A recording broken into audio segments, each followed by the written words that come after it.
Tinubu won by a Nigerian politician that do not use your presidential power to squeeze the judiciary declaring you winner in the next election.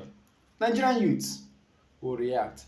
This is a message coming from a reputable Nigerian politician to President Bola Ahmed Tinubu. Good morning, good afternoon, good evening, everyone. Depending on wherever you're watching us from, you're welcome back to BMS channel.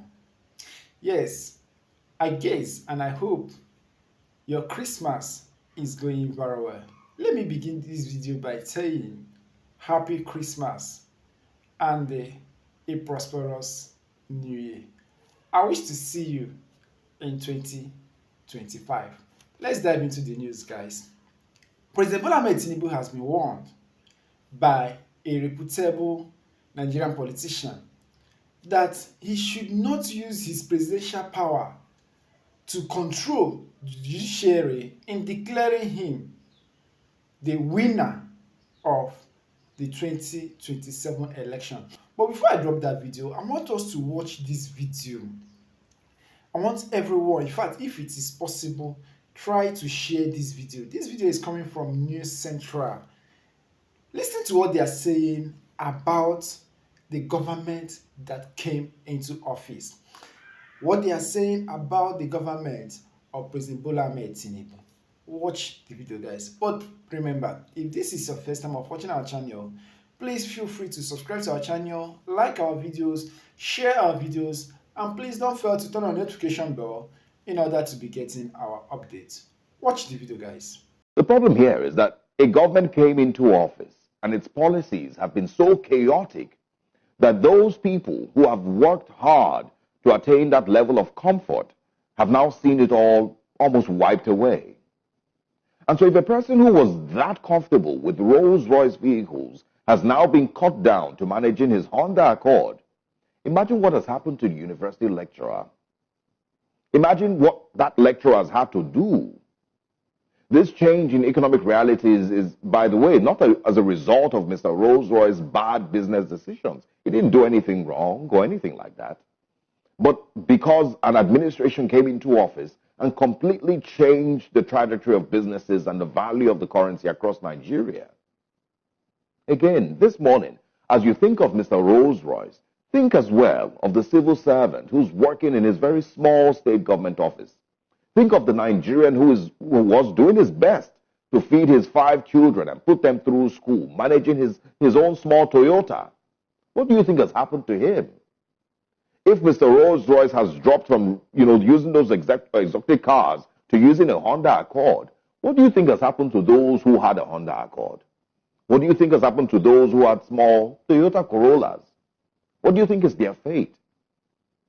Ladies and gentlemen, leaders come into office and it is expected that their leadership should bring about prosperity and growth for a nation and its citizens. That is the expectation. And if for any reason there has to be austerity measures, it must be seen from the top. That leader must show and lead by example.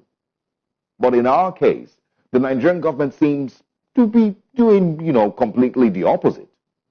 Billions are being budgeted and spent on houses and cars for the executive, while our dear friend dropped his Rolls-Royce for a Honda. And if the government expects citizens to make sacrifices, then there must be visible signs that government is leading by example.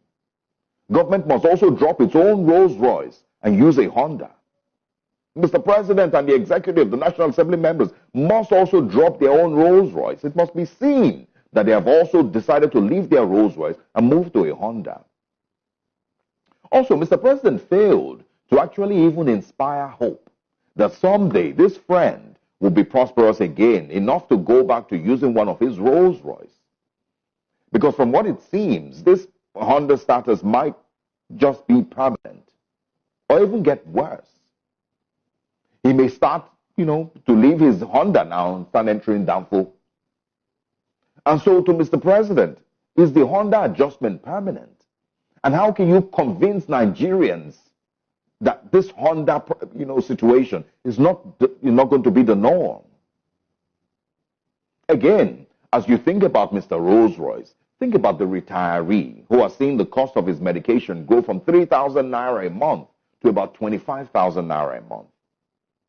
Good morning, Nigerians. From that video you watched, you can hear him speaking about a man who was riding Rolls Royce and dropped to Honda. And he was asking a question: what will happen to university lecturers? Let me begin with university lecturers. I have a friend who is a university lecturer. He called me one certain time. He's a doctor. He has his PhD in one course like that. He called me one time. I said, guy, that after looking at some of the professors in his department, that these professors taught him when he was undergraduate, even to his PhD. Now, when he's currently looking at these professors today, most of them with rumpled clothes, shoe that is not even well polished, most of them cannot even boast of having a car, let alone fueling it. Most cannot even boast of 3 square meal. That he began to ask himself, where is his future heading to? Today we are in a situation where a professor is earning within 300 to 400,000 naira. Within 300 to 400,000 naira, that is the amount a professor is earning, while a local government chairman is busy embezzling money. This man also went as far as talking about the civil servants. Yes. Now, let's imagine a civil servant who is earning 200,000 naira in a month. Now, a trip of sand is 100,000 naira. A trip of sand is 100,000 naira. Now, tell me someone who is earning 200,000 naira in a month, can such a person build house for himself? So his 1 month salary is just 2 trips of sand. Imagine someone who is in a civil servant will find it very difficult to build a comfortable bungalow for himself. Which way, Nigeria? These are some person's view towards the video you just watched. Unfortunately, Nigerians will watch the video and won't do anything about it.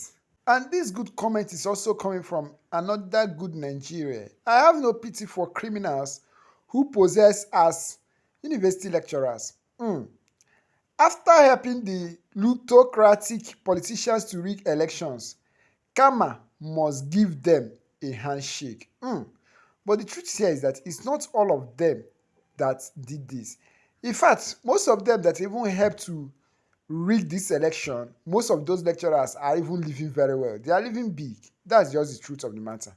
Tinubu and the APC have demonstrated such a persistent disregard for accountability and the public good that it has become evident they are unlikely to change. Their action consistently prioritize personal enrichment and self-interest over the welfare and progress of Nigeria. Let's hear President Goodluck Ebele Jonathan. Guys, remember, if this is your first time of watching our channel, please feel free to subscribe to our channel, like our videos, share our videos, and please don't forget to turn on the notification bell in order to be getting our updates. We will see you again in our subsequent videos. Thumbs up, everyone.